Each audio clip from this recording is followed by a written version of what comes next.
A review of the Jun Lai demonstrator made in China, 650 cigar-shaped oversized pen. Is this your new everyday fountain pen?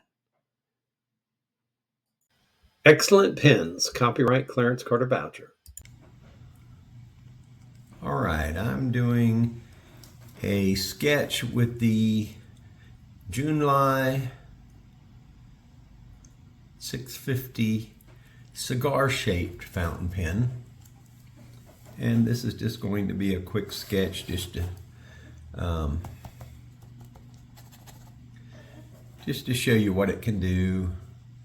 Trying not to make much of a line here. By the way, this is not the pen skipping.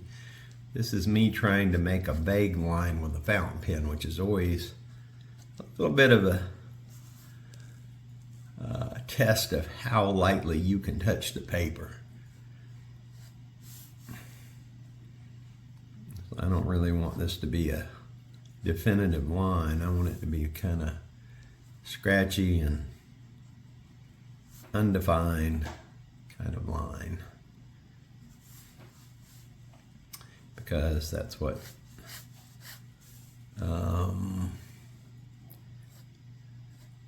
is called for with this particular drawing. All right.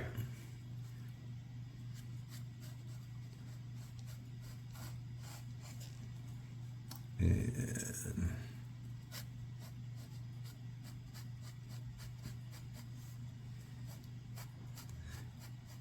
this Jun Lai fountain pen, by the way, it's a nice wet line.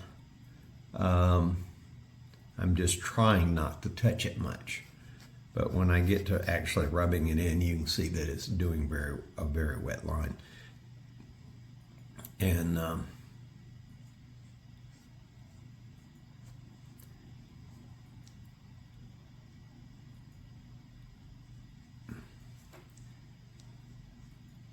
so you can fill in an area very quickly with this pen because it's so wet. But if you go light, you can kind of get you some vague lines there.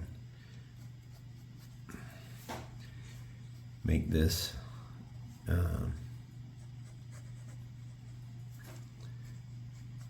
sort of a, if you haven't figured it out, this is an egret. I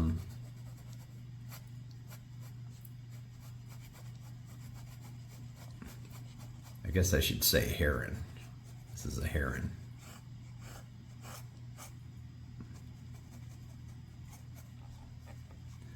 And just a quick head study. There was very little color on this bird on most of it, and that's why the light scratchy line attempt, trying to just barely touch the surface. And then once I do touch, like I said, it fills in. It's a very nice wet line, fills in quickly.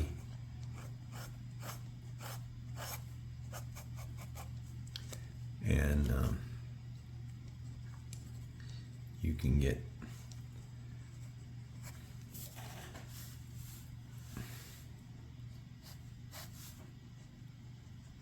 it is a fine point with flex, which will show up more in the, as usual, will show more in the writing section, because then I will be actually pressing down. You'll be able to see. A lot of times when I'm drawing, I do occasionally flex just a little when I'm drawing just to get a thicker line, but I don't do a lot of that. Typically, I'll use cross hatching or filling in to get it.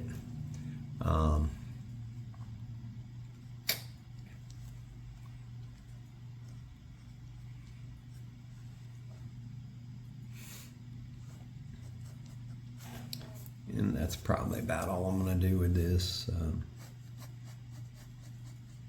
This kind of heron, it's mostly very light grays and a little bit of orange and pinks and stuff. And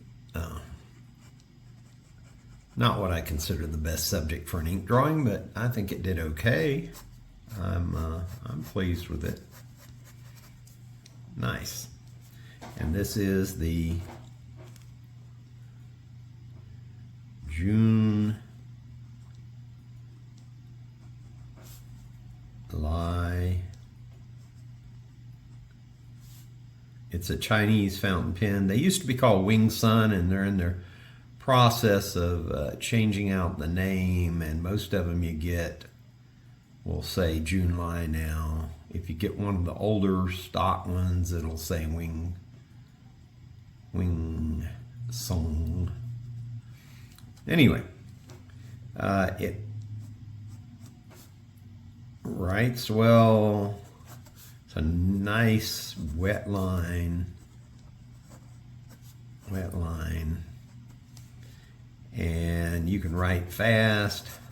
I don't normally write very fast, but you can write fast, and it makes a fine line. If you press down, you do have to slow down, but it will make a fairly thick line variation. And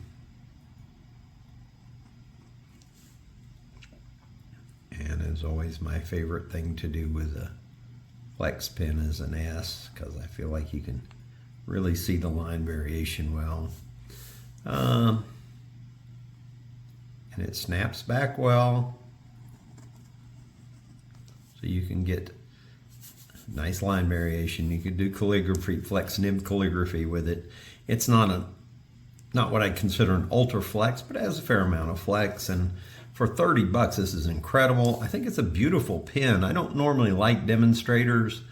I just think they're ugly, but this beautiful ruby red that they came out with, you can still see the ink clearly inside it, but it really, I think it's an attractive pen. So I'm going to stop now, and I'm going to write the measurements.